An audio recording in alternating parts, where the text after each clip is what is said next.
एक पुराना सा घर था जिसके सहन में आम का दरख्त खड़ा था। गर्मियों की दोपहरों में 3 भाई और उनकी छोटी बहन इसके साए तले खेलते थे। माँ दूर से आवाज लगाती, बेटा बस करो, आके खाना खा लो। वो मासूम हंसी, वो बेफिक्री, जैसे आज भी उन दीवारों में गूंज रही हो। वक्त गुजरा और फिर वो दिन आया जब घर का सतून बा अचानक बीमार होकर दुनिया से रुखसत हो गया।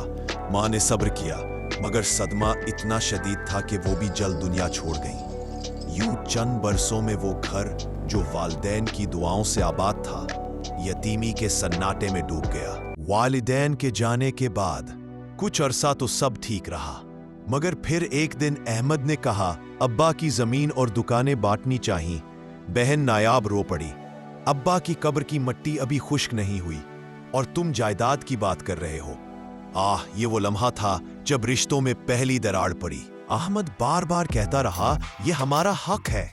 छोटा भाई हारिस बोला, भाई अम्मा अब्बा ने कहा था ये घर सबका है, तकसीम मत करना। नायाब की आंखें भर आईं, क्या अब्बा की यादें भी बांट लोगे? लेकिन अहमद ने सर्द लहजे में कहा, हक अलग है, जज्बात अलग है। अदालत में 3 भाई खड़े थे और कोने में बहन नायाब आंसू बहा रही थी। काजी ने कहा, बहन को भी हिस्सा मिलेगा। ये सुनकर अहमद बिगड़ गया, हमने बहन को पहले ही बहुत कुछ दिया है। नायाब की बुराई आवाज निकली, भाई मुझे दौलत नहीं चाहिए, मुझे सिर्फ तुम्हारी मोहब्बत चाहिए। वही भाई जो कभी एक दूसरे के बगैर खाना ना खाते थे, आज एक दूसरे का चेहरा भी नहीं देखते थे। एक घर जो कहकहों से आबाद था, अब खामोशी और नफरत में डूब चुका था। और बहन नायाब अपने मेके के दरवाजे पर आने से भी डरती थी। अस्पताल के बिस्तर पर अहमद रो रहा था, काश मैंने बहन का दिल न दुखाया होता, काश जायदाद को रिश्तों पर तरजीह न दी होती। छोटा भाई हारिस बोला, भाई अभी भी वक्त है, दिल साफ कर लो।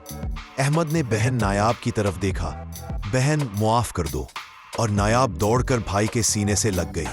नायाब ने अदालत में जाकर अपना हिस्सा भाइयों के नाम कर दिया। वो बोली, मुझे दौलत नहीं चाहिए, मुझे बस अपने भाइयों की मोहब्बत चाहिए। लेकिन भाई अपनी अना कुर्बान न कर सके। वक्त गुजरता गया, अहमद दुनिया से रुखसत हो गया। कामरान की औलाद जायदाद के पीछे पड़ गई। छोटा भाई हारिस पुराने सहन में बैठकर रो पड़ा, या अल्लाह काश हमने अब्बा की नसीहत मानी होती, काश हमने रिश्तों को दौलत पर कुर्बान न किया होता। मेरे अजीजों, ये कहानी किसी एक घर की नहीं, ये हम सब की है। जमीन, मकान, दुकान सब यही रह जाएंगे। असल खजाना रिश्तों की मोहब्बत है। काश हम समझ सकें कि असल विरासत दौलत की नहीं, दुआ और मोहब्बत की है।